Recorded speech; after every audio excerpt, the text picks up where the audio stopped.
Hi, everyone. Welcome to episode 5 of the Big Bois Show. We are back. Everyone's safe. And for the first time, we have our special guest joining us for, I guess, the first part of this week's thing. Evan, why don't you introduce yourself to everyone? My name's Evan Gibson. I'm in my 4th season with the USF Herd of Thunder in Tampa, Florida. I guess that's about it. What do you study? I'm a music education major right Okay, now. cool. Yeah. All right, awesome. And also big Tampa Bay Rays fan, which is big Tampa Bay Rays fan. We love that. We love that. We love Tampa sports. So Evan's going to be talking about some sports with us, and then we're going to go into obviously talking about Evan's obviously our first person who's not from a Big Ten marching band. And the reason why is for those that don't, it is a big thing, but obviously with everything that's going on for those that don't know, with the American Athletic Conference, which is what Evan's in, he goes to South Florida. For those that don't know what what USF is, but there's a lot of stuff that's been going on in terms of the athletic band, so we wanted to get a representative from the AAC on here to talk about it. So I guess first, if we're going to talk about sports stuff, I don't know if you guys saw this today, but I want to make sure that I get his name right. But Thon Maker, I don't know if I talked to Jason and Craig about that. But Evan, I don't know if you know who Thon Maker is. Plays in the NBA, but his brother, I think it's McCord Maker. He just committed to Howard University, which is obviously an HBCU that's in Washington D.C. He is he was a 5-star guy, and he's actually the highest commit. The highest rated commit that has committed to an HBCU since ESPN has started the thing, and it could be ever. But I kind of wanted to get everyone's opinion about how, especially with college basketball, things are changing with recruits going to different places. Obviously, there's a bunch of guys that are going to the G League and trying to make money in basketball instead of waiting a few years in order for that to happen, and paving their own ways. With McCord going to Howard, which is not really like a huge basketball program, but there's a lot of stuff that's really interesting about this. So I kind of wanted to get everyone's takes on it. Oh, I just love when a small player or when a big player goes to a small school and is just gonna like really light up and like really reinvigorate whatever is going on in that program. If he's as good as people say he is, he's gonna raise up that program to extraordinary levels. I just think I just love when players are they go to the smaller guys instead of going to like one of the bigger guys, because I'm kind of like one of the smaller guys. Like USF is kind of like a smaller college. We're like the underdogs usually, but we like to sometimes go after some of the more Power 5 schools, and like we like to upset a lot.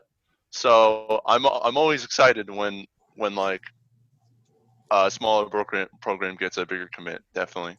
How big is USF? It's like, what do you mean in terms of big? Like try like undergrad.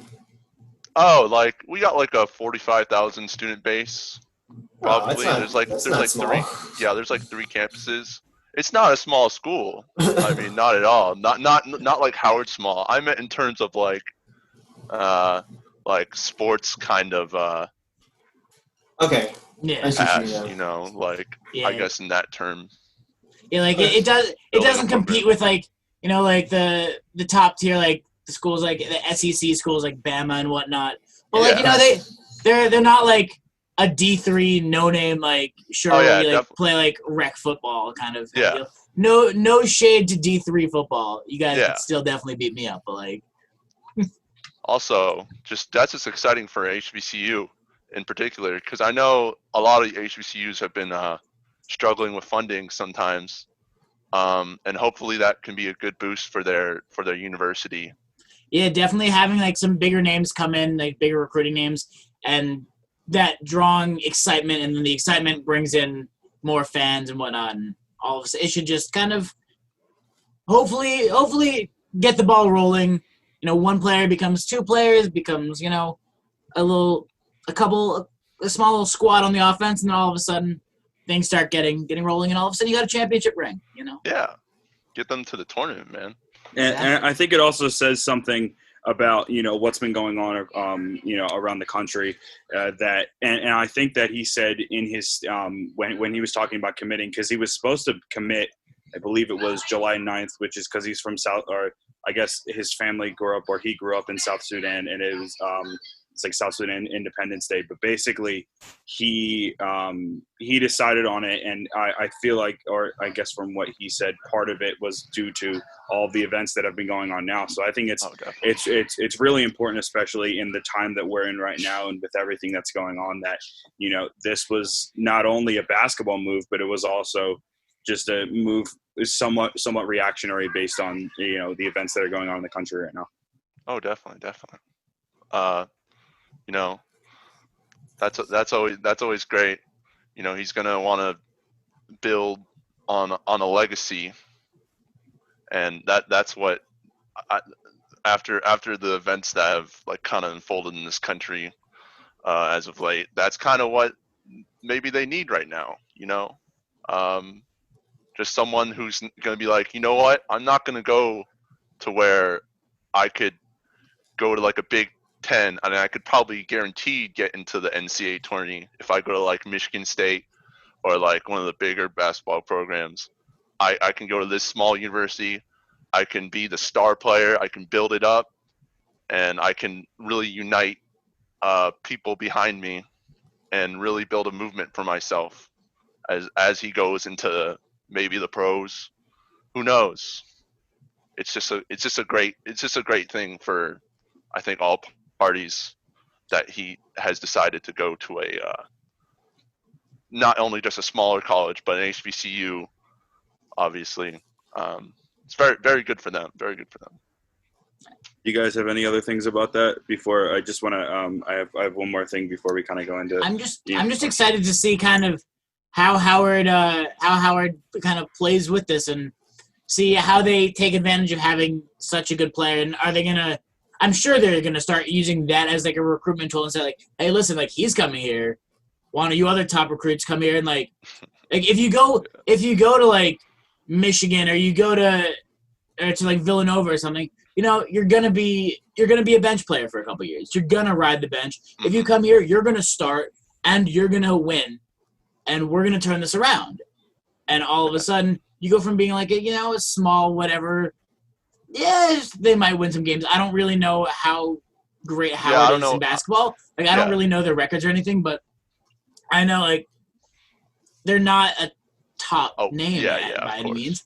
But like all it takes is you get one good player who convinces another good player, hey, you should also like come here, and all of a sudden you've got like two studs who can then start to win some close games, and then the next year recruits will see, oh, hey, they won a few games. Sure, they lost some, but then they're like, but there's potential here.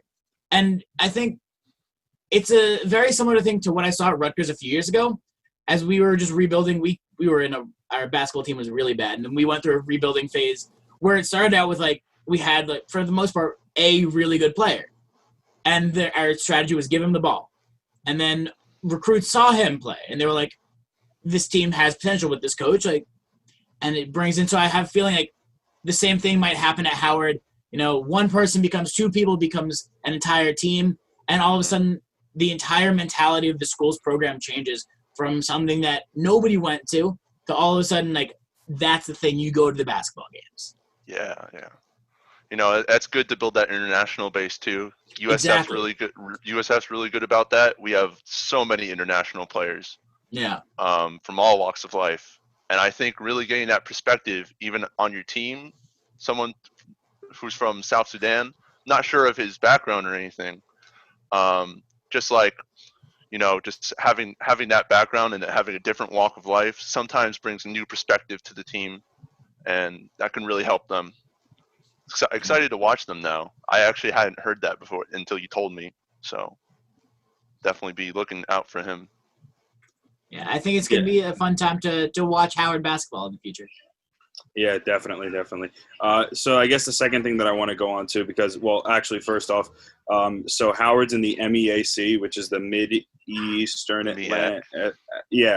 which is here. The Mid-Eastern Athletic Conference. I don't know if they have an automatic bid into the. Okay, yes, they have an automatic qualifying bid to NCAA postseason play in baseball, men's basketball, women's basketball, and football. I'm assuming that football is like FCS, but I'm assuming that men's basketball, because it's a D1 thing from what I can see, that they get an automatic thing into the NCAA tournament for basketball. So I mean, they might take advantage of that and find a way into the tournament, which would be great.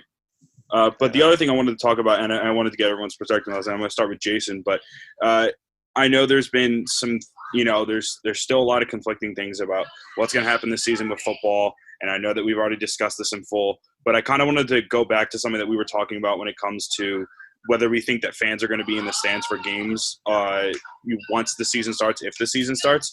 So I guess now where we are with things that have happened in states and cases that have spiked, but also there have been other states that have had cases that have dropped.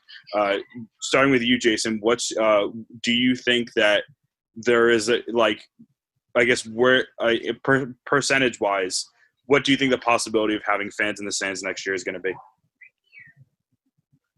I think seeing how Indiana is doing right now in terms of like our coronavirus response and reopening stuff, we're technically, I think, moving into stage 4.5 is what our governor called it. We were supposed to be moving into stage 5 tomorrow, but because of everything going around the country, we decided to like a 4.5 where I don't know the specific details. I'll look it up in a second. But to answer your question, I don't think we're going to have fans there for the opening of the season.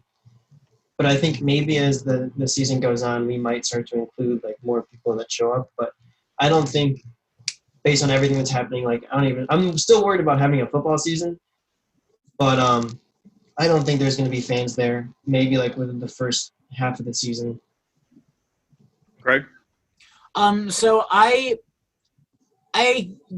don't know how much good speculating is actually going to do, but personally, I think if it were my call right now, I would say no fans in the stands, just because every state is responding differently. In some states that did have very low numbers are now spiking, and who knows who's going to be spiking at what points.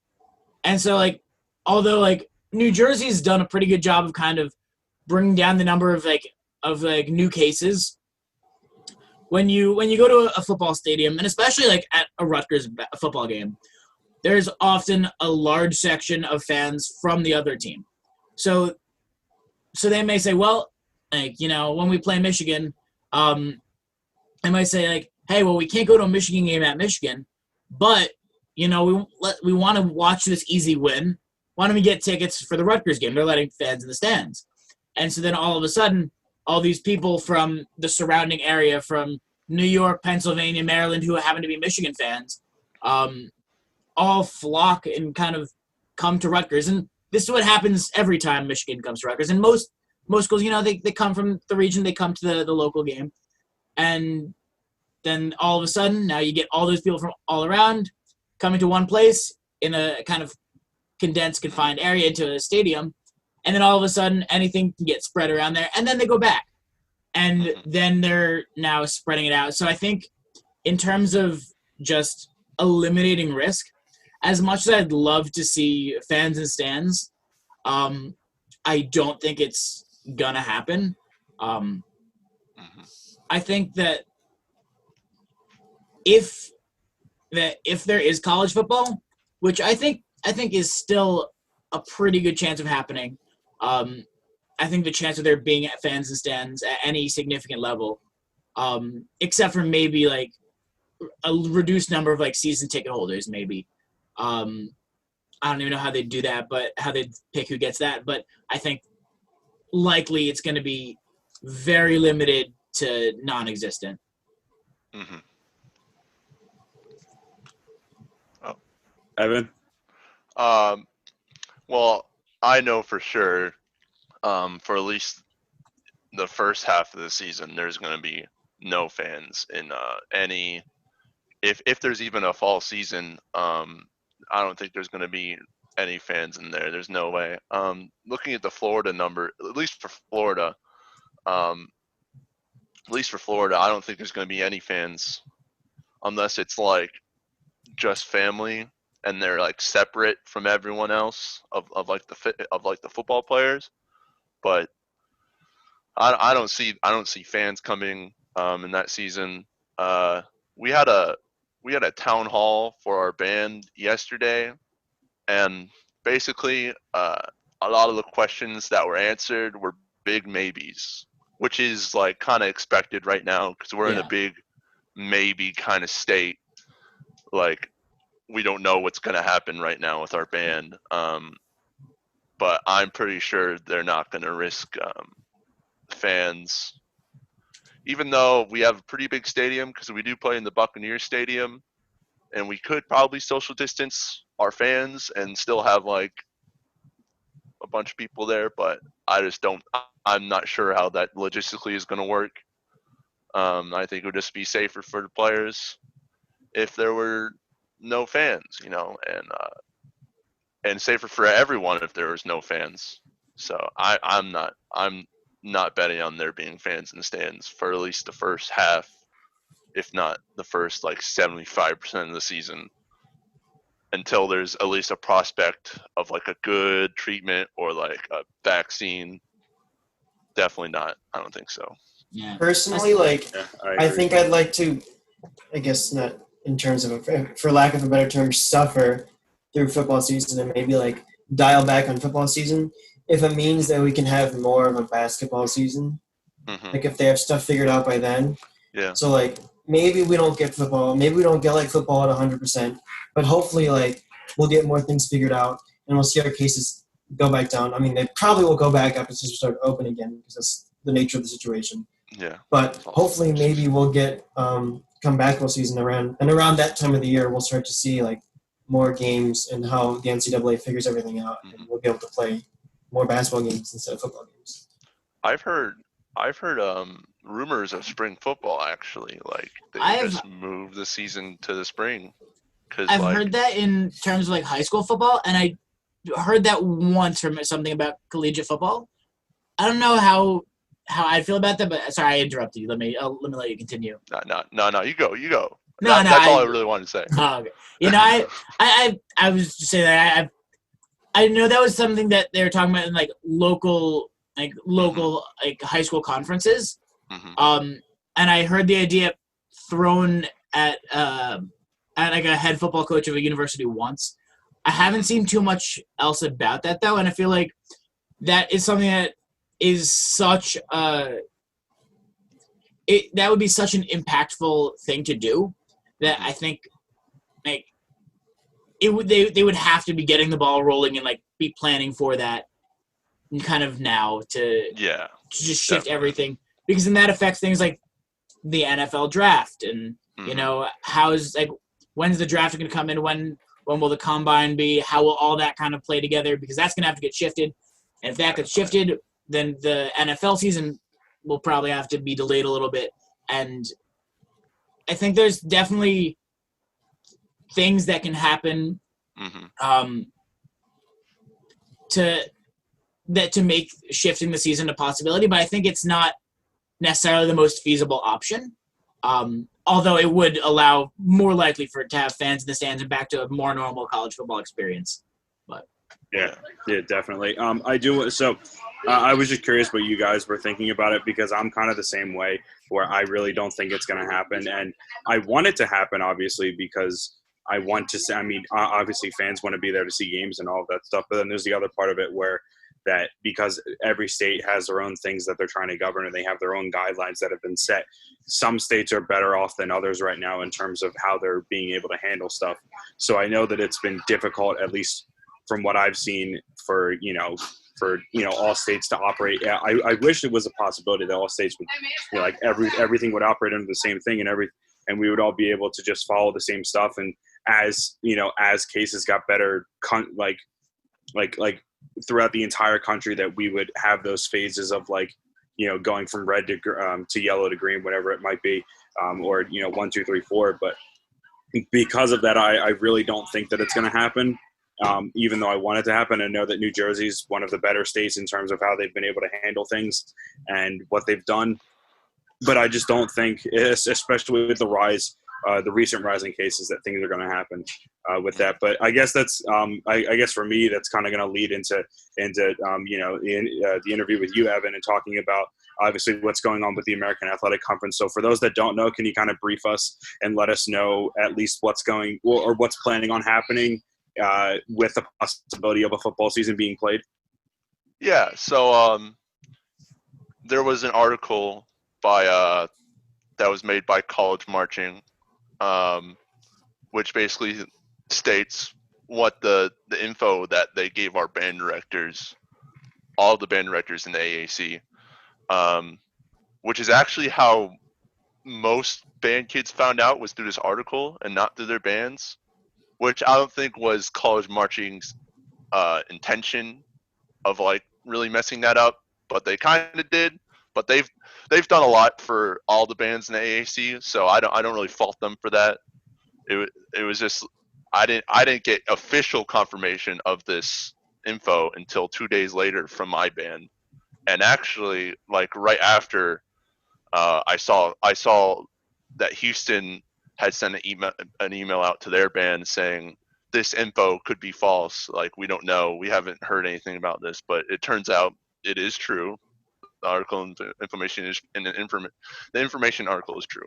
And basically it states they gave us guidelines for just everyone in the conference follow, which basically states no visiting team bands or spirit squads, no on-field performance for the home team's band, no spirit squads on the field for the start season, and home team band and spirit squad limits to be reevaluated as stadium restrictions are lifted. And that's basically what they sent out to all the directors. But before this guideline came out, I think all the AAC directors had sent a letter of recommendation to the conference saying that they intended that they could have a safe season with the marchers. But I think there has been like this kind of stigma with like what can a marching band be a super spreader event because of like this kind of like there was this one situation where a singer had COVID and they were able to infect basically everyone in the audience. And so basically there's like 2 studies going on. I think one of them's going on at Iowa University about aerosol coming from like the kind of aerosol effect coming from an instrument, if that's a thing that could spread it more. And like it's for the safety of the, and I think they're really waiting on this info to come out on like to see what they're really going to do this season. But my band directors have told us that probably there's not going to be anything on field, or they could show we could pre-record a performance and then show it on like the Jumbotron at Raymond James Stadium. There's been a lot of ideas tossed around, but basically the only band thing that we're really going to be doing is playing in the stands, which that's not even really confirmed yet. If we are going to be playing in the stands or not, everything's really a maybe right now, and it's a really sticky situation right now. But we're all pulling through it, and ideas are coming left and right for the Herd of Thunder. And I know for a fact we're going to have fun, and we're going to be safe in some regard, and we're going to have marching band in some regard. And that's my hope for this season, really. No, I was curious, what was the reaction of everyone once the news came out? Oh, it was like effing chat, basically. Like, I can imagine. It's kind of like, like we don't really know what this means, because like none of our band directors, like we just found out through this article, like we didn't know like what kind of impact it's going to have on us. It's like, are we going to have a season at all if we can't perform on the field? And are we going to be allowed in the stadium? Can we play in the stands? And that was us for about 2 days, because this article kind of came out before like our band director could send us an email and tell us about it before. And so there was a lot of confusion from a lot of different bands, and it was a mess. like that for a little bit, but it ended up correcting itself, and now season's looking more hopeful than it did those 2 days that I didn't really know anything. But yeah. Is it so as you know, the AAC kind of being the first conference to put out something like that where they're restricting it for the time being on-field performances for a marching band, is like you thinking about how this season is going to go, putting everything in perspective, like how weird is it to know that at least for this year, just based on what's going on, that you guys aren't going to be able to actually like perform a halftime show. And I mean, like, even if you were, you guys probably wouldn't have done it in front of everyone. But like now knowing that you guys aren't going to play, at least on the field, like how weird is that? Have you like talked with other people in the USF band about just like trying to process what's going on? Like, I'm sure for seniors, even though you're in your fourth year, you said that you were going to spend a few more years at USF, but like for the seniors, just like, have you talked to any of them and try to, figure out what the heck was, how the heck everyone was feeling about everything? Yeah, I mean, a lot of seniors were, if this was their last season, they would want to go out on like a normal season, like where this isn't happening, and they can be on field and they can be recognized for their last 3 years of contribution to the band. But this COVID kind of stuff has kind of really put a dent in that, and a lot of seniors, they were discouraged by it. I think I got like probably one more year after this one, for me at least. So my journey is not quite over, I don't think. But it was definitely a shock for a lot of our seniors, knowing that their performance last season on the field might be their last performance on the field, at least in front of fans at Raymond James Stadium. We've been having talks about how we could perform theoretically. I don't really want to speculate on that too much because I'm not sure what I'm supposed to say and what I'm not supposed to say. I don't want to get in trouble with anyone. So, yeah. Of course. Mm-hmm. And then, so I guess one last thing before we kind of talk more about, what you've been able to do at USF in your marching band career, without, as you said, divulging too much, without, marching band or without being able to like actually march and perform on the field, what sort of things have been put in place and what sort of things have been discussed that you can talk about what you guys are planning on doing for the season? Like, is practice going to be normal as is? Are you guys going to split the band up into smaller sections so that there's more social distancing when it comes to stuff? What's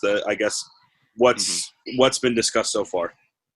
We're definitely going to have masks, 6 feet separation, basically all times, even though that's kind of like arbitrary and kind of imaginary. We're still going to be doing that on the field. So it's going to kind of poke in our drill. We have heard of they have been talking about splitting the bands in certain ways and trying to find out like what's the best way to do that.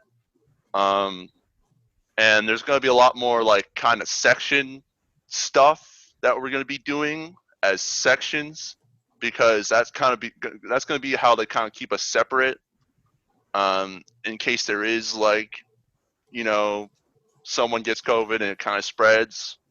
It's just that one section they can isolate. I guess that I'm not sure if that's their plan yet, but it seems kind of like they're moving that way. Like they want to like separate the band maybe in smaller and like kind of spread us out a lot. There's just been a lot of ideas tossed around, but like I said, everything they told us yesterday was really a lot of maybes, which is expected right now because I think the whole world is in the maybe state. But yeah, they've definitely been talking about splitting us in 2, splitting us into 5, splitting us into however much. Like I've heard everything. So I think there's just a lot of ideas on the table, and that's a good thing because we're in need of ideas, and I think that's kind of what our music. He was not our athletic director, but he's he's kind of above. His name's Dr. McCutcheon. He was our band director before Dr. Sosnochik, and he was kind of saying, if you have an idea, like tell us. Like we're all up for it. Like we need as many ideas as we can to try to like kind of figure out what we're gonna really be doing next season. But there will be a season in some regard next season. That's what our band director told us, and I'm excited to see where it goes with that.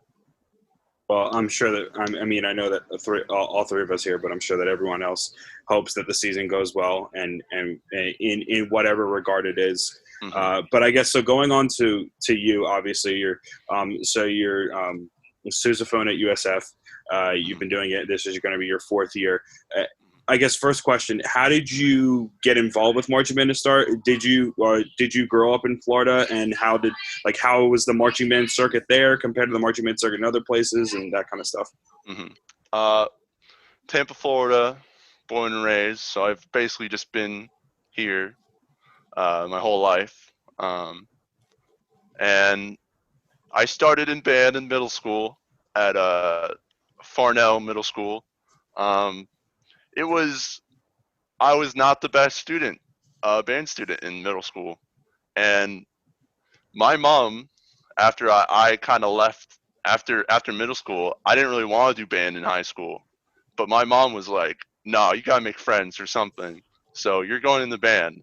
And I never looked back after that because I'm really glad she made that decision for me, because I've never been happier with a group of people in my life, because I found so many friends through band, and it was just one of the best choices I ever made.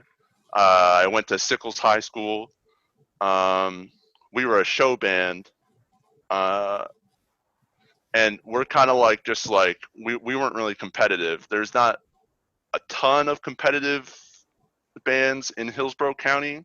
There are a few that like to compete, but like our show band competition was called Lions Pride, and we were pretty good at winning that because of our band director that came up the year I went there. His name was Keith Griffiths, and I mean Sickles High School is probably he's built like probably one of the best programs in Hillsborough County, if not the best program in Hillsborough County, and that's not taken lightly. That's a really good It's a really good county for marching band.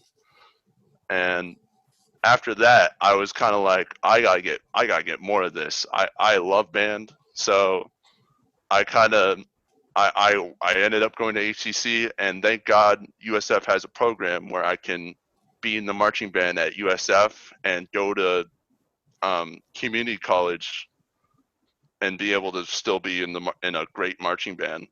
And so that was kind of what drew me to USF, that I could go this route and not have to fully commit to the university yet.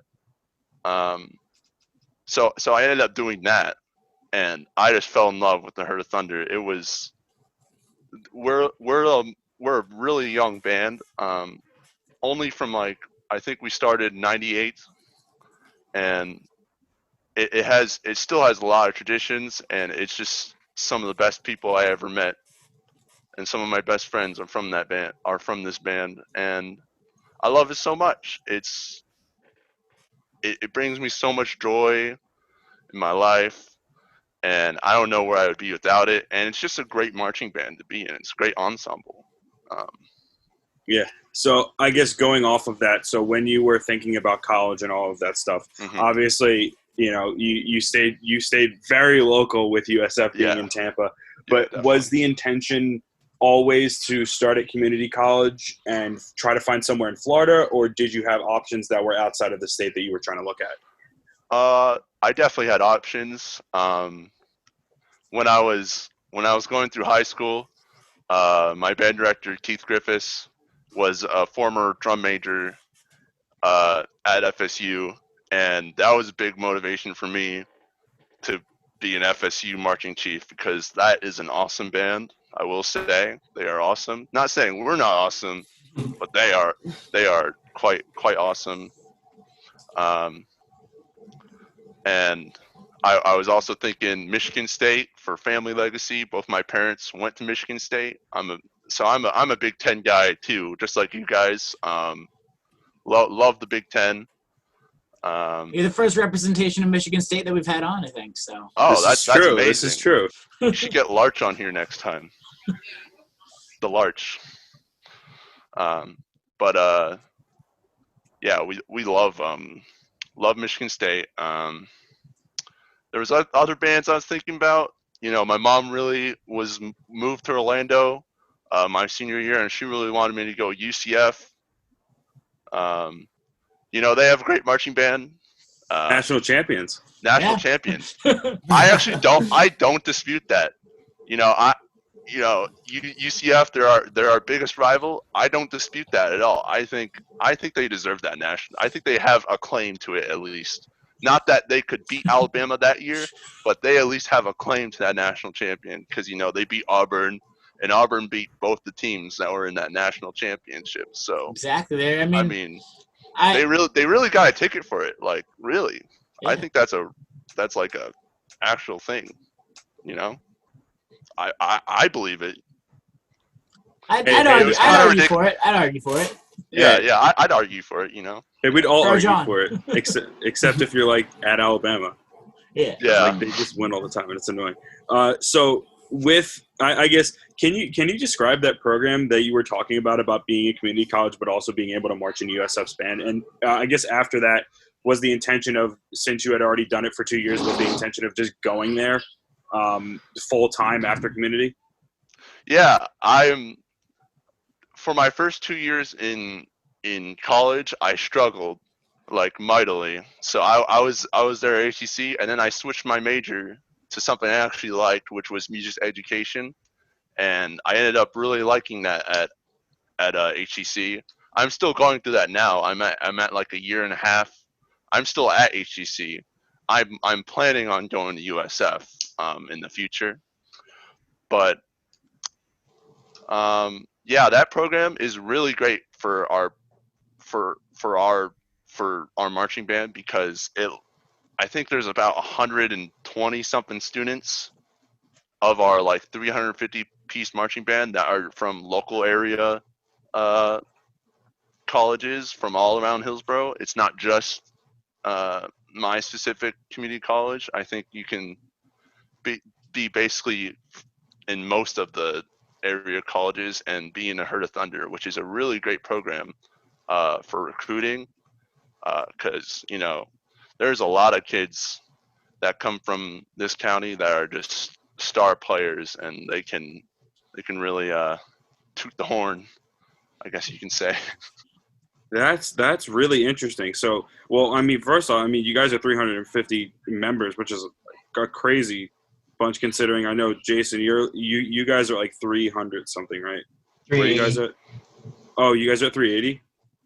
Okay, so you guys are slightly bigger, but I mean, still, and obviously, me and Craig aren't in ones quite as big. 350 is pretty big. Yeah, 350 is really big, but it's up there, it's just really like interesting. 200. Especially with, like you said there, like I think you said 98 was when you guys were founded. Like, yeah, that's for a band that doesn't have that legacy and that history behind it. There's like the century of history behind it. It's like that's really awesome to see something that kind of came from nothing and did it right, and you guys blew up to be something so substantial. It's impressive. The story, that's just like the story of USF. I think, you know, they've been on the up and cut up for like about 20 years now. You know, we just been building, and it's all about ambition. We've just been building on, you know, we don't have necessarily a legacy to build on, but we're building just our program. And I think, you know, 10 years into the football program, USF was ranked number 2 until the Rutgers ruined that one. Thanks, Rutgers. No problem. And that was the last time we ruined somebody's record. Yeah, that's true. But Oh, how the mighty have USF fallen. has just been they've been really good about building on building like current legacies, I guess, like building tradition for the future. You know, they've been really good about that, and you know, our band has been really good about that as well. So being a student at a community college now, but also still being in a college marching band, how often are you on USF's campus? And I'm assuming that you're on the main campus, right? Yeah, main campus. So how often are you usually like I'm assuming that you're probably there, you know, most of the week for practice and all of that stuff. Yeah, we have a different practice schedule than most bands. Hot band is taken more as like, we're not like, well, by no means like chill, but like, you know, it's a little bit more lenient for your schedule because that's kind of how we build our recruiting base. So it's more, it's a Monday, Wednesday practice usually on weeks. And then if it's a game week and it's on Saturday, we'll practice on Friday and the Saturday that morning. So I'm on campus about 4 of the 7 days a week, and I'm probably there even more sometimes because I gotta go maybe help with tubas or something, or gotta help move some equipment for marching band. So it's a pretty lenient schedule uh, as far as I'm concerned for marching band. I think it's a great recruiting tool for us too. It's just like it fits into your schedule really well. For some people, you know, some people are like just terribly busy all the time and just can't make it happen, which is understandable.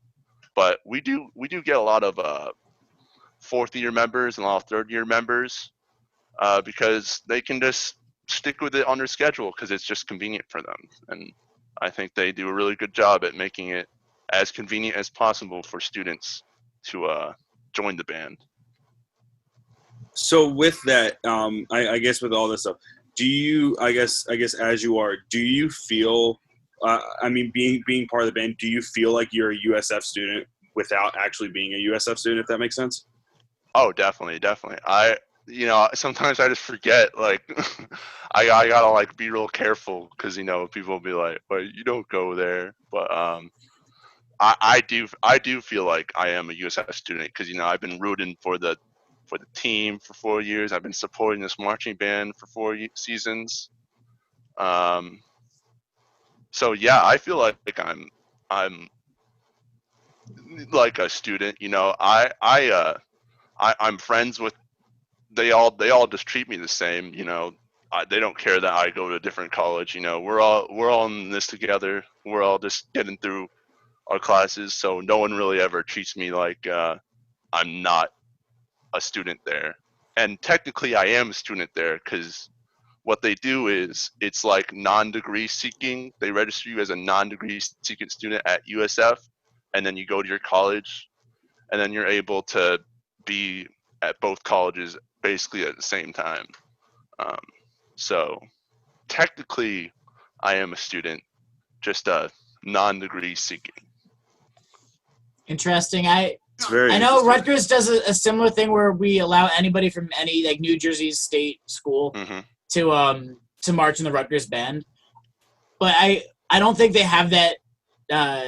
I'm not sure. I wasn't ever in that position, but I don't think we have that designation of like non-degree seeking student. I think that's very interesting because it was just like you just kind of showed up and were on one roster but not the other one. It's like a kind of weird limbo. But like, yeah, I like how they have that designation for you guys. Yeah. I think that's kind of what UCF does. They're kind of more just like, yeah, it's a separate activity, and if you're a local area kid and you want to join us, you can join us. But they won't give you. I don't think they give you the NDS designation that our school does. But still a great marching band, and they sound great. And if you're in the Orlando area and if you're going to Orlando's area school, I would definitely recommend the Marching Knights. Sorry. because they're just a great marching band. They sound awesome. So I know that both USF and UCF, even though both schools are both in the American, which isn't, it's still on the outside looking in terms of the Power Five. Power Six. Let's Power go. Six. But with that in mind, I mean, both campuses are huge in terms of the actual student base. So how big is marching band within the grand scheme of the entire university? I think at our school, all the students, they like us. I mean, we're not like, I don't think anyone really gets bullied for being in band anymore or anything. It's not like how it is in movies.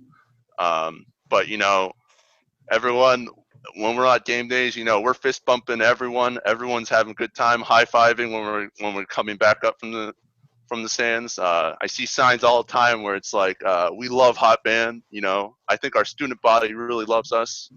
We kind of hype them up. We get them involved.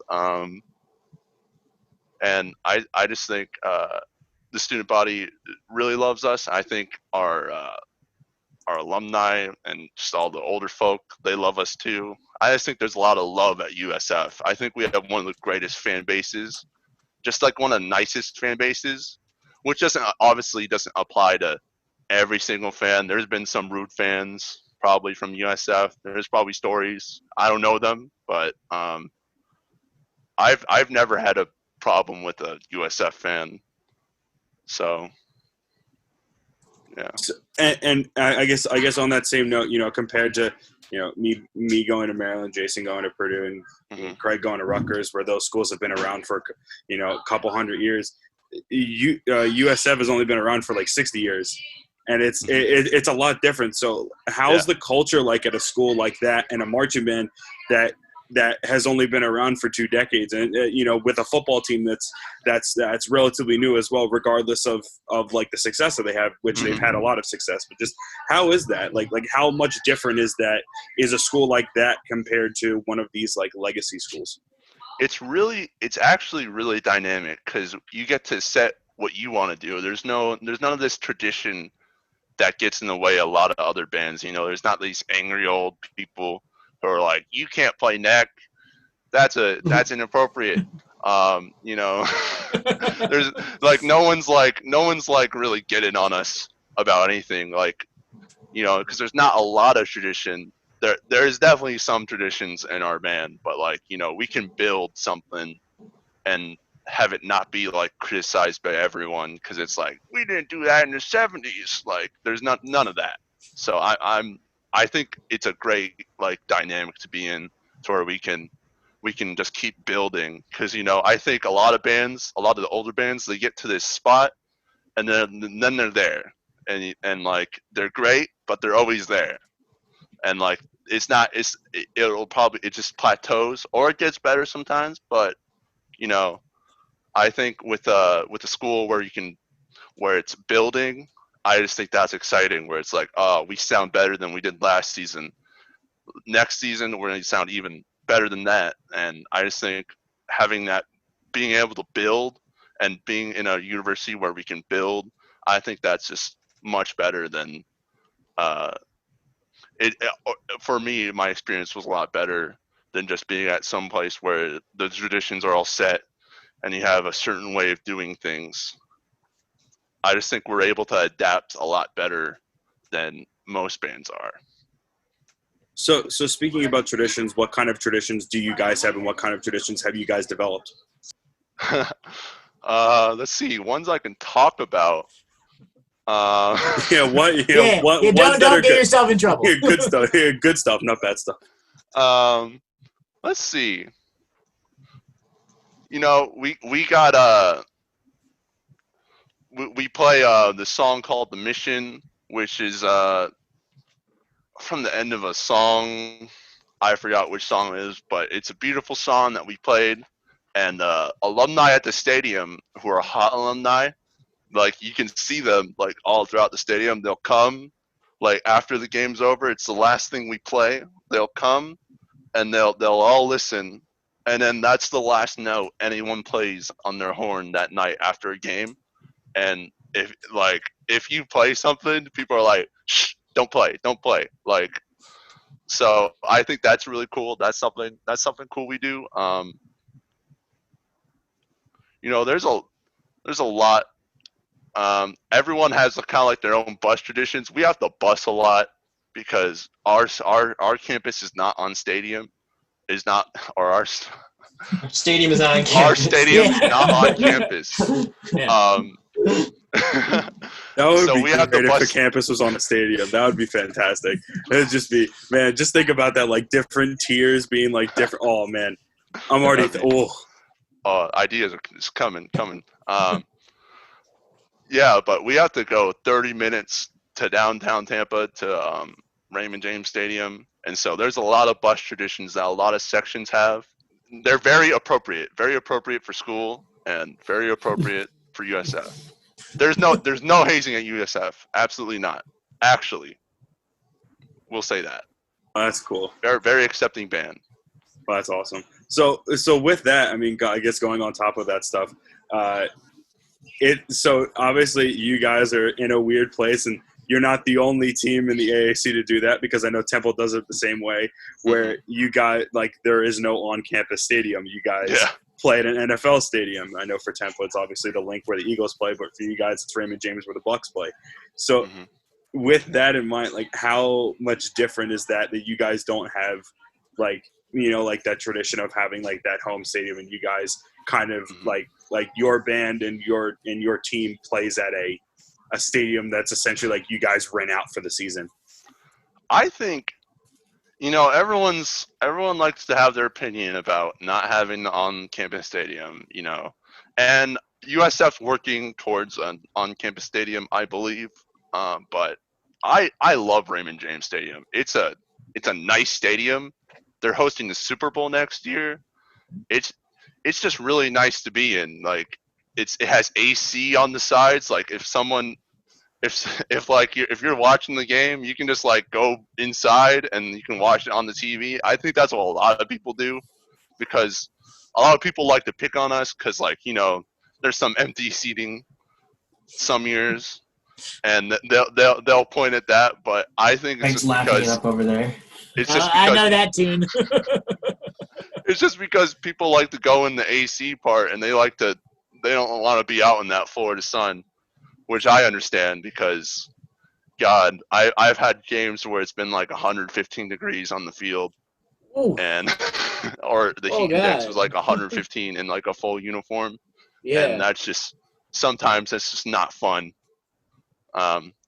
Raymond James does happen to be like a sun reflector, to where if you're on the field, it's a lot hotter than when you're in the stands.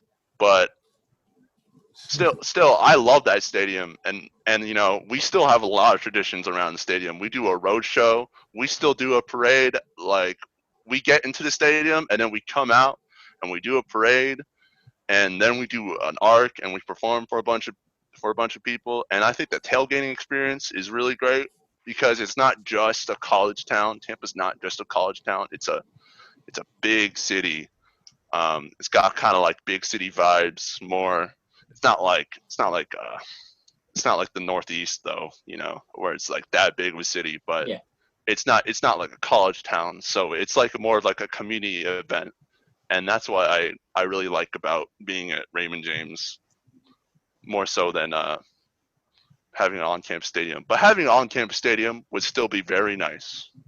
Would be very nice. So do you have like practice fields at USF, and then stadiums just use game day? I assume that the NFL obviously and the Bucks need their stadium normally. So yeah, we have a practice field at USF, and we have a storage building. We have a pavilion, and if anything ever gets rained out, which happens a lot in Florida, we move to our basketball dome that we have on campus. So things work out. We get our stuff done, and we're able to put on a good performance by Saturday. All right. So I guess I'm curious, because obviously, this is, again, and it's great that we're interviewing you, because USF is just like a whole different animal than like all of these, like I guess for example all the Big Ten bands, because all the Big Ten schools have been around there forever, and USF is just not like that. And Tampa, give it some credit. Tampa is a pretty big city, but it's also like it's not something like a West Lafayette where it's like, or like a Piscataway / New Brunswick where it's like that's the only thing that's there. Yeah, like there's other things that are not USF related that are in Tampa. Like it's not just like the city is built around USF. USF was essentially like built around the city, if that makes sense. Yeah. Thrown into the city, basically. Yeah. So with that, like, do you feel like there is that like USF community within the city, or does it like, I guess, like, how would you describe that part of it? As in, like, does it have small town vibes at some point, or is it more of like a big city feel? It's definitely I think it's more of it definitely has its smaller kind of things, like when you're on campus and there's that community.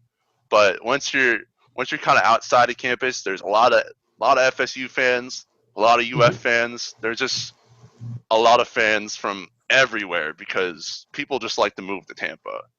Like people up north, like there's a ton of Michigan State fans in Tampa.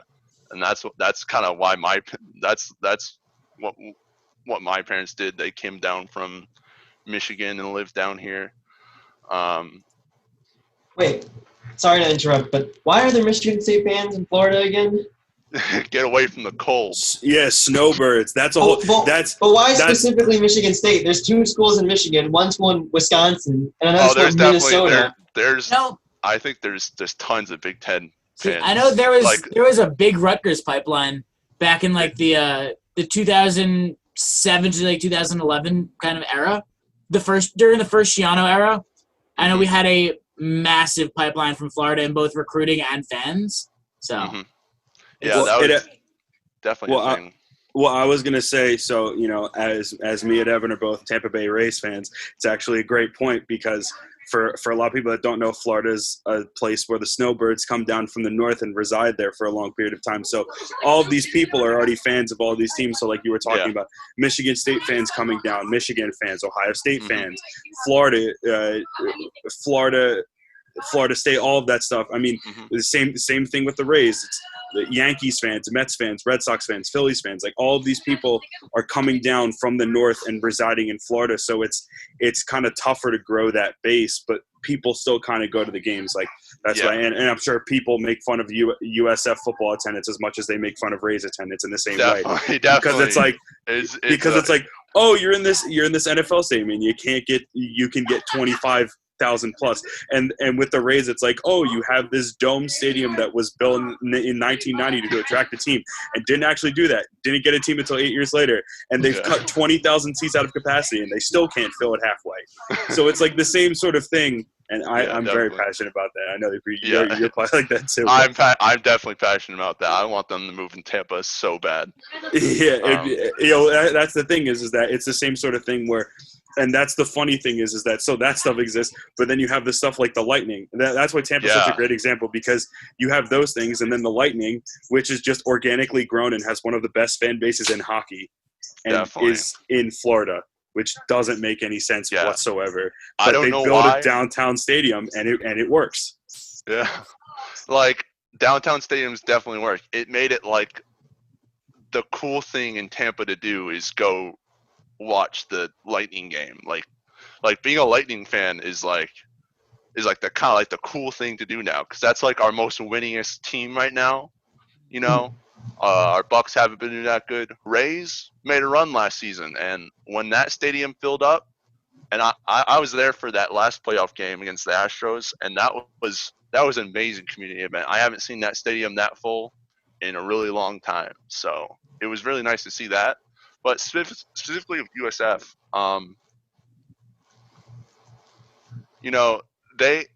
when we faced Wisconsin, the stadium was half green, half red, down the middle. Like the complete other side was all Wisconsin fans, and the complete other side was all USF fans. So we definitely get a lot of visiting teams, just because this is where all the old people go once they retire, and they want to go root for their Badgers and see them beat USF 45-0. So, and once that game was over, it was all it's basically all Wisconsin fans. So sometimes that gets a little embarrassing, but you kind of understand the area you're living in, where it's just like everyone likes to come here. This is where people migrate, not necessarily where people are like born and raised, which is kind of like what our program's building right now, where it's like we're kind of trying to be that hometown team for Tampa, kind of like how UCF is pushing their Orlando's hometown team, which kind of works for them more because they don't got a lot of other sports teams other than the Magic, really. And like Orlando City, don't forget MLS. Orlando City, that's a beautiful stadium, by the way. And that's kind of what they root for. And so their football team is UCF, and they get a lot of fans there, and that's kind of their culture. And I think USF, once we build our program with our new coach, which is Jeff Scott from Clemson, I think he's going to do great things for our program and kind of build us up to where we can be that hometown team that people who necessarily don't have really connection to USF can just root for, which I think is a lot of what a lot of UCF fans end up doing, because not everyone who goes to that stadium is. It helps them that they have that huge student population, and they have big student sections, but they also have a lot of people who just they like the team, not because they went there, but it's because it's their team. So I think that's what we kind of want to build too. Yeah, I wanted to touch upon the USF UCF thing in a sec, but also with you guys, basically, you're again, it's the same thing as Temple, where you guys are literally playing in the same stadium as an NFL team. Yeah. But that means you're also competing with fans from an NFL team. So obviously there's that thing. Has it been tough to try to get fans, and do you think that there's that allegiance of, and I mean, even I know the XFL died, but I know that the Vipers were a thing for 5 weeks, so obviously they got people to games. Not a lot of people, but they still got people. But I went to a game. Yeah. I'm sure that it was fun because I went to a Defenders game and it was great. Mm-hmm. But it's the XFL was great, man. I really miss it. But yeah. so with that, do you think that it's been tougher kind of for the school to get more fans, because people kind of think that it's if I become a Bulls fan, then that means I'm no longer going to be a Buccaneers fan. So it's choosing one over the other. And I know that obviously with everything that's going on with Brady and Gronk down there, I'm sure that that's become a lot crazier now. Yeah, that actually boosted our when that happened. I'm also a Patriots fan. I grew up a Patriots / Bucks fan. When I was a kid, I always loved Tom Brady, and when I heard he was coming here, I was like, season tickets right away. And that hyped up not just the Buccaneers, just Tampa sports in general. I think we're really just moved by that, unthinkable move. Whoever would have thought that Tom Brady would have been coming down to Tampa?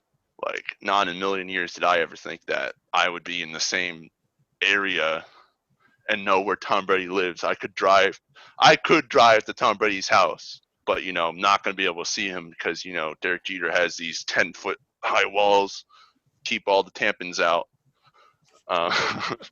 But yeah, it's been hard because we got a lot of UF fans and we got a lot of FSU fans that are Buccaneers fans, and they're not going to go back and root for the Bulls because they're a different college. That's not the college they went to, but it's not really, there's no competing interest with the Bucks, I don't think. Sometimes I'm really impressed how they really turn that around and make it so it can be a Bucks game the next day. They kind of take out the parts of the field and put them back or something. That's crazy to me. That flip of the stadium. There's not a lot of competing interest. It's just hard for us, I think, to communicate It's like, come root for us. This is your college team. It's like, it's for our city. Like it's kind of hard for people to get around that idea. I think for USF, but I mean, it's got to be yeah. Sorry, if you can finish. Oh no, that's done. I'm done. I was gonna say, like, I mean, if you think about it, like we said earlier, like USF hasn't been around very long. Mm-hmm. So like the older schools like FSU are just gonna have more alumni because they've been around longer and more people have come through the school. So I mean, maybe that could be a contributing factor to it as well. Just the fact that like the amount of alumni that you guys have, especially because you were saying like there are UF and FSU fans, and we all know that those fans are kind of crazy. So like, I can see how like you guys can have a bit, not exactly a problem, but like a little bit of like a hill to climb in order to get to. Yeah, I think also our program was in a little bit of a rut. My freshman year, we were a great football team, and when we went and we played UCF in their 2017 national championship year, that is the best game I have ever seen. Like it was just back and forth, so much excitement, and that was probably when our fan base was like at one of its peaks. I think at its real peak was like about 2009. That time when we were ranked number 2. That stadium used to fill up. I mean, so there's no lack of USF fans. I think it's about building our program back to stature, which I think our new coach has already started doing without even playing a game, just because he's from a championship environment. He was the offense coordinator of the Clemson Tigers. Like they've been there just the whole time. They've been in a lot of they've just been in the playoffs constantly, and that's a winning program, and that attracts a lot of people to come back and root for the Bulls again. Just like it was when we were great. And it's just about if you're good, they will come. I think that's the kind of thing in Tampa. If you're good, the fans will come. And that's kind of what the Rays proved, and I think that's what the Bulls are hoping to prove sometime in the future. Now, I guess going off of that, so talking about UCF, obviously both schools are quite young, but both football programs are quite young, but they also have quite a big rivalry. For those that don't know, the War on I-4, which I think is a great name, and I love the trophy. Like everything about it is just so cool. But how are those games like? Because UCF is your natural rival in terms of, the War on I-4. For those that don't know, Tampa and Orlando are basically connected by Interstate 4, which is just like kind of like one road that it just connects those two cities. And it's like always congested and all that stuff. But I mean, it's Mad Max Fury Road. It's really bad. It's the worst road in America. I will say. It's so bad. But but with that, how are those games like, and how is a rivalry that's this young? How does that compare to a rivalry like in Ohio State, Michigan? I mean, obviously it's not the same. It's not the same like stature, but I mean, how is it like on the level that you guys have it? Yeah, well, it's not. Let's be clear. It's not like a blood beef that Ohio State and Michigan have. That's kind of like they're going for each other's throats all the time. But we don't like them. They don't like us. Just for like in terms of football, I have a lot of friends that go there, and I love them to death. I love their band. But when it gets down to game time, it's trash talk time. And we're constantly back and forth. There's a lot of memes, and I think it's always just exciting. There's always scuffles during the games, so it's definitely heated rivalry. I wouldn't put it on the same spectrum that Michigan and Ohio State have, though. I mean that was more of an example. It's definitely I know it's definitely not. I know the rivalry of college football, right there. Yeah, that is. What are you talking about? Maryland Rutgers isn't the rivalry of college football, correct? No, the real rivalry. That's not even a rivalry. Is Nebraska and Iowa, the good old corn feud. I like the corn feud though. That's cool for me. That's cool to me. Speaking of the Ohio State, I hate to go into Ohio State and Michigan, but speaking of their rivalry, did you guys see the trailer that Ohio State put out for for the game, the promo? I have not. Literally, the opening shot is just like, I'm looking at it right now. I think like the video is like 3 minutes 45 seconds long, and the first minute and a half is just all of the Ohio State marching band. Mm-hmm. And they play like this special arrangement, and it's really sick. Like Craig, if you could like insert it like right now. All right. It's super cool, and I encourage you Insert guys all B-roll to here. it's called the Team Up North trailers from Ohio State football. As long as there's nothing copyrighted in there, I'll throw it in. I'm gonna have to watch that. I love the Ohio State marching band. But so is there beef between? I mean I know you kind of talked about it, but is there beef between both marching bands? Oh, yeah. There's like kind of it's unspoken. It's kind of like an unspoken beef. They like to do this thing, at the end of the games where apparently there's a band battle. Apparently we're never informed about this band battle. They're just like, yeah, you gotta stay 30 extra minutes after this game, even though it's 1:00. And you know we're kind of trying to get home, you know, because we gotta go back to Tampa, but you know we gotta have this 30-minute band battle.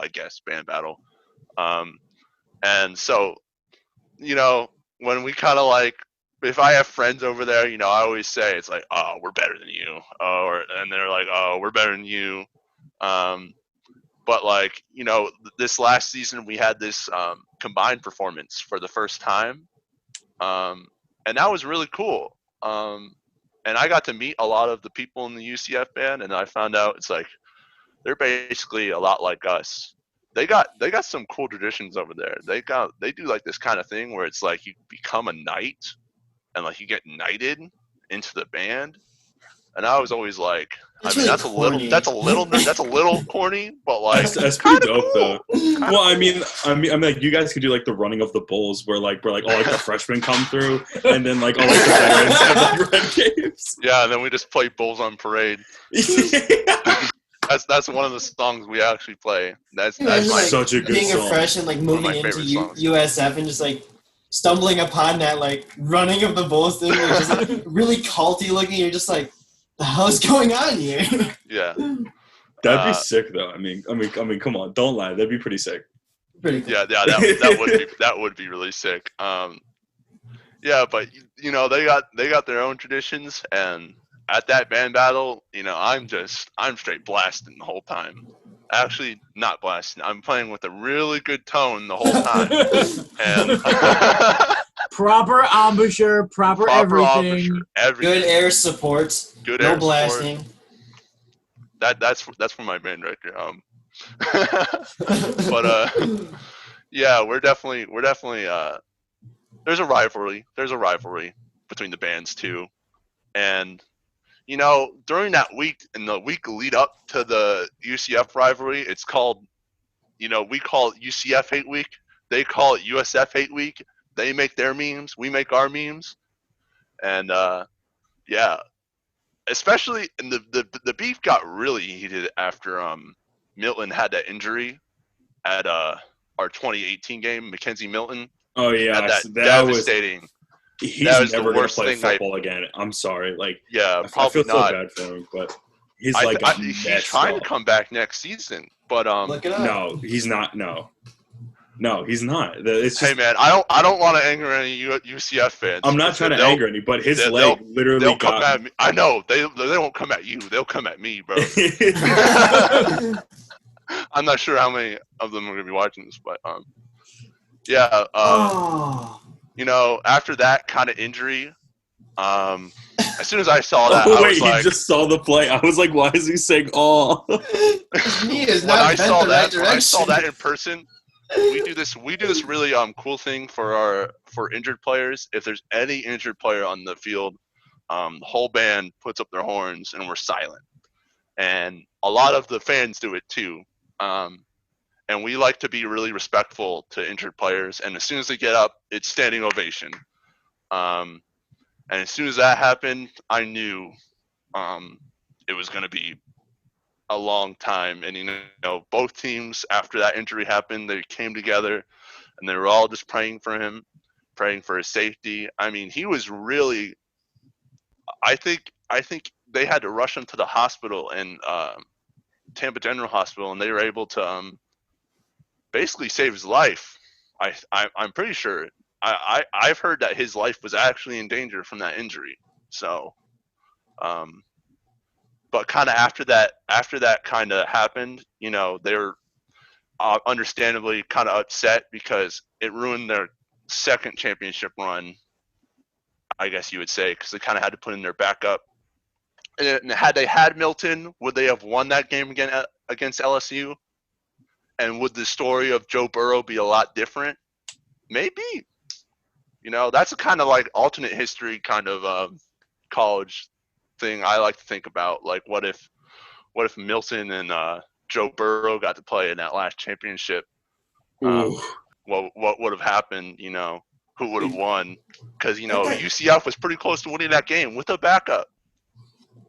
So that guy's leg was not. It was bent 90 degrees the wrong direction, and like he was just on the car, just like laying there. Like his teammates come up, like, and he looked like he wasn't even hurt. It looks like he like sprained his ankle bad by like the look on his face. Like I would be like in tears. Like I would just be crying the whole time, and he was just like, "I'm hurt." Yeah, that was instantly. I knew. Ooh. It didn't look good. Like instantly, the player who hit him, the player who hit them right away was basically got up and was like medical staff, come on, like get this guy some help. That actually reminds me of a game when Maryland played UCF 2 years ago, and our starting QB, who was our second starting QB that year, I believe, tore his ACL and got nailed by two guys from UCF. And as soon as he got nailed, he dropped to the ground. He wasn't getting up. Mm-hmm.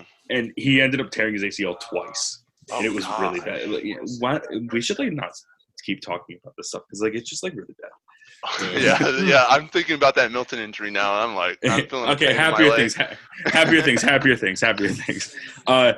In terms of happier things, the sousaphones, the tuba section, just not in your band, but in the totality of college marching band, is quite an interesting subset of instrumentation. I love it. And I guess, how is it like at USF? How is it like are you on? I know that there's some like secret NCAA sousaphone page or something like that. There might be something that exists. I don't know. But, you know, and I'm sure there's, like, group chats and all like that. But, like, how is it like? Because, like, I don't know what it is because I was a saxophone. Jason and Craig were both mellows. Like, how is it like as a sousaphone?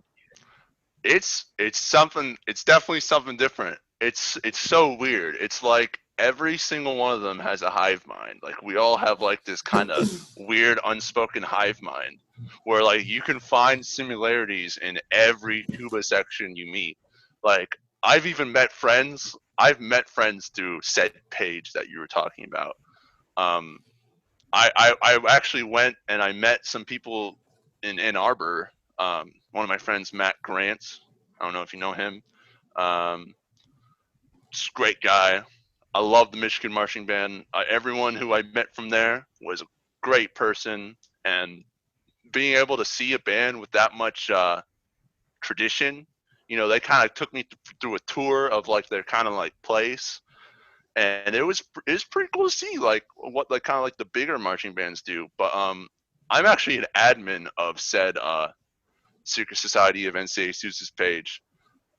So hey, we do like showing as much as it's a secret page. Like this is also like the sousaphone community within college marching band needs to be discussed and needs to be loved because it is so funny. Yes, like this page is like it's just a glorified meme page, basically. Like people communicate on it, and like if there's like a tournament, it's like, hey, Wisconsin tubas, where you at? Or like, hey, Clemson tubas, where you at? Like, I know so many people through just playing sousaphone, like from other from other universities, and I love it because like we're all the same. We all have the same sense of humor. It's so weird. God, great. No, it's a cult. It's a cult. More I of them. don't know how else to explain it. It's kind of a cult. It's the greatest. It's the greatest thing. Well, thank God it's not like the one cult that may or may not exist close to Tampa. Oh, nah. There's definitely not that. Thank God. Go back to this. Evan, do your tubas and you have tuba nicknames? Yes. What's yours? I will not go into the details of the story, but this is it. Spray and Pray. I am number 12. I've heard so many interesting names. One of my favorite ones is like, I think it's like it's like PBJ, and that's that story. The story behind that one I can tell you later, but yeah, it's but a very we just get these nicknames through stories that we tell that have happened in our life, and it's just basically like the day after, and you can tell whatever story you want. There's no pressure, and you get a cool nickname for it, and like we all kind of like we listen to their story, and then we're kind of like, what are we thinking? And then like we'll be like, Spray and Pray, Spray and Pray, and then everyone's like, Spray and Pray, yeah, and then that's your name from then on. That's pretty sick. Pretty sick, yeah. Not gonna lie. So did you always play tuba and/or sousaphone coming through as you were doing stuff, or was that something that was introduced to you in middle school and/or high school and/or college, or how did that work out? Yeah, so I started off in middle school on trombone, and throughout of all middle school I was trombone, and then my first 2 seasons of high school marching band I was also trombone.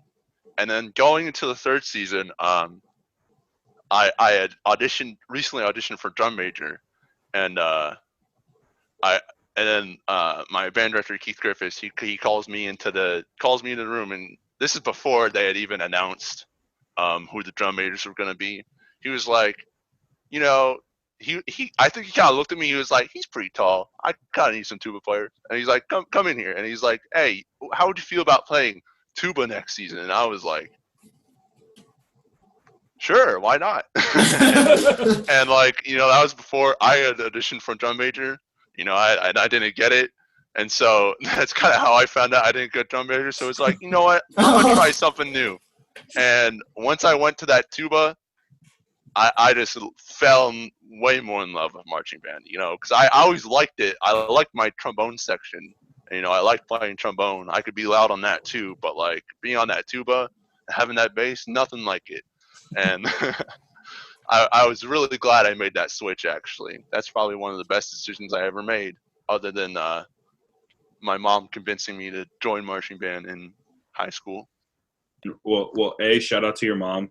Yeah. B, shout out to your band director for making that change. Yeah, definitely. I wanted to go back to something just about everything, and then I kind of wanted to go into some quick fire questions about campus life. If you know a lot about USF campus life and things that like your friends do, and just your impressions of everything and all that kind of stuff. But is it like what makes like all college marching band sousaphones, like what makes them such a cohesive? I know you talked about it, but like what makes it such a cohesive group? Because like it's got to be cool to have that connection with people. Like you're in Florida, and then like you could talk with someone who's at the University of Washington, or who's in who's at the University of Hawaii. Like across the country. Yeah, like, we'll have the same anywhere you guys have that. Yeah, you guys have that connection. So like, how is that? I think it's because we all choose to suffer with playing the sousaphone, and having probably scoliosis in our future. We just kind of have this camaraderie between us, where it's like we kind of do the same thing, and it's just so weird. I don't even know how I could there needs to be scientific studies on why everyone who's in this tuba section So is I like have a literally the theory same. on why tuba players are Go very ahead. similar. Go ahead. So I think it comes back to, concert band and orchestras. The tubas are always in the back, the furthest one other than like the percussionists from the director. They can get away with a lot of stuff. that's And so that mentality, just they develop that mentality from like, from middle school, or if they start on tuba in middle school, or, trombone, you're still in the back of the band, you're still back there. And then, you just kind of high school, now you're playing tuba, and, you're starting to goof around more, you've got a little more freedom in life, and then all of a sudden, now you're in marching band. Now you're the same person that you were in concert band. You're like, I'm gonna screw around. I'm gonna have fun. That's my theory on why tubas are the way they are, and why like anywhere you go, if you meet a tuba player, they'll have these same traits. Yeah, like if you're choosing, I think it's like it goes back to when like you're choosing your instrument. Exactly, it takes a certain type of person to choose. If the tuba like pops out to you, you're like, I want to play that thing, like the biggest one. Yeah, like, I want to be the bass. Like I think it's just like that kind of cohesion that happens in your brain, where it's like, this is probably a dumb decision, but I'm gonna do it anyway. And that's kind of like how the camaraderie kind of starts, I believe. And it just evolves from there. But we definitely makes a lot of sense. We need to get to the bottom of that. Like, why are we all the same? We will soon, as we do more podcasts. I'm sure that we'll find more Susans to talk about, and we'll figure this out. I was curious. Actually, I have one more thing. So, is there a pep band for basketball? And if there is, are you involved in that? How does that work? Yes, it's called the Rumble Pep Band. It's really cool, actually. You're able to go to basically any game you want. You only have to do 10 games in a season. Like that's your bare minimum. But you can go to every game if you want. Sometimes we have like 140 people in our pep band for a basketball game. Like if we're playing like UCF, especially when Taco Fall was around, everyone. I was just about to ask about Taco Fall. See him. We all wanted to see him. I'm 6'5". So I'm 6'5". I'm on the court and I'm watching this dude, and I'm like looking up like I'm a kindergarten kid. Like, and that was just one of the most surreal experiences of my life. It's like I kind of understand why back in like the 40s they had all these like kind of like freak show kind of things where you go and like you see weird people. Not that Taco Fall is a freak. He's a freak of basketball because he's a legend. Every time I saw that man play, I was just like, this is the best thing I've watched in years. But going back to the basketball band, it's very flexible, just like how Hot Band is, and it's cool. We play cool charts. And there's also a paid gig band that I'm also in, and I was able to get some money through that too. So it's all like there's so many opportunities in Hot Band, and being able to play in that basketball band too, especially if you're the tuba player that's right next to the stadium mic. It's very fun. It definitely sounds like a lot of fun. Now I'm curious. Well, I forgot about one thing earlier, but now I'm curious about this paid gig band. But I forgot to ask about the game day experience when it comes to a USF game. I don't know why I forgot about that, but so because you guys don't practice, I guess necessarily as much as other bands do. Mm-hmm. What's a normal game day like for you guys? When are you guys coming in? I guess what's like a normal like kickoff time for you guys, and like what are you guys doing before that? What's going on during the game? What goes on after? So. My first couple of years, my first 2 years, we had these 12 o'clock games, and that was awful in Florida. God, it would be like 100 degrees, and we'd have to get up at like 6 a.m. and then practice till you'd have to get up at 6 a.m. Practice would probably start at like 7, and then you'd practice for 2 hours, and then 30 minutes later, we're getting on a bus. I mean, at least they provide meals for us, and then probably a 30-minute bus drive to the stadium. We all enter the stadium. Then we and then about an hour later, we're coming out for our road show where we march. Where first we play our warm up thing, and we kind of do this kind of like space chordy kind of thing where it's like, you know, he does you all play just whatever note you want, and then when I raise my hands, you raise your volume, and that's one of my favorite things to do. And then we march out and we play for our fans. Then we march back in, we get ready, we put our uniforms on. Tubas like to do this thing with the student section where we go out and we say our chant to all of our student section people. And then it's pregame from there. Our pregame is pretty cool. I like it. It's kind of we play El Toro, and it's kind of like this Latin theme, and it's just, you know, we're called the Hot Band, so it's like it stands for Herd of Thunder, like, you know, like Run of the Bulls kind of thing. So that's kind of our vibe, and so that's our pregame kind of thing. And then we have these theme shows that are basically community driven. Like we vote on it like the year prior, and it's mostly ideas from either GAs or the band director himself. But our band director, Dr. Snowchick, is very good about reaching out to people and getting ideas from the marching band kids themselves. You know, I think that's just something we've always done. It's a very democratic band, I think, more democratic than most bands, I think. You know, well, you have to say. That's really cool. That's really cool. I guess a couple more things.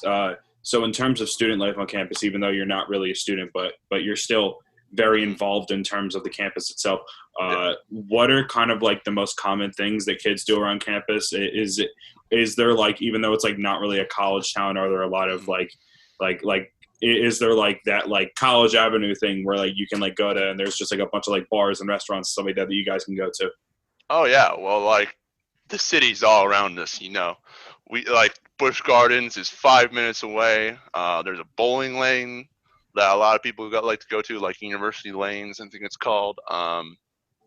There's so much stuff to do in Tampa. A lot of people like to say there's not a lot of stuff to do in Tampa, but it's a lot better than most college towns when there's not football. You know, like, you know, what is there to do in Tallahassee when it's not fall? Not that much. You know, you ask an FSU player, they're like, you know, not that much. So it's cool. Like, we're able to like it's a city, so like there's tons of stuff to do. Like, they got a lot of pools around too at USF, you know, that students can go to. Yeah, and like there's definitely a party scene too, you know, don't get it wrong. But a lot of our students like to live off campus. We have about I think it's like 10,000 of our students are in dorms, maybe a little less than that, but then the rest of them are coming from just all around Tampa or like just immediately outside of USF where there's a lot of this off-campus living. So it's a whole community, like, and it's not a small campus either. It's pretty big. It's a big city vibes, like I said. That's awesome. And then as a last thing, so you're in a weird and unique situation with how you're involved in Hot Band. But for those that are considering, even those in your situation, for those that are considering wanting to do college marching band, maybe on the fence about it, what would be like? What would you say to them? What has made the experience for you? Like, I guess, like, if you had like a sales pitch, I mean, not like a sales pitch way, but like if you had like a sales pitch to try to sell college marching band to someone, especially to hop in and the situation that you guys are in, what would you tell, a prospective student coming in? God, you just make so many friends. It's just cool to have that camaraderie between a lot of people and build something that you can be proud of. And it's visual and people get to watch you, even though a lot of them might not be watching, but but I think it's just a rewarding experience having that teamwork. And if your football team's doing good, you get to travel with them. And like, our band, we're going to Europe this summer or next summer, hopefully. I don't think COVID's gonna interfere with that.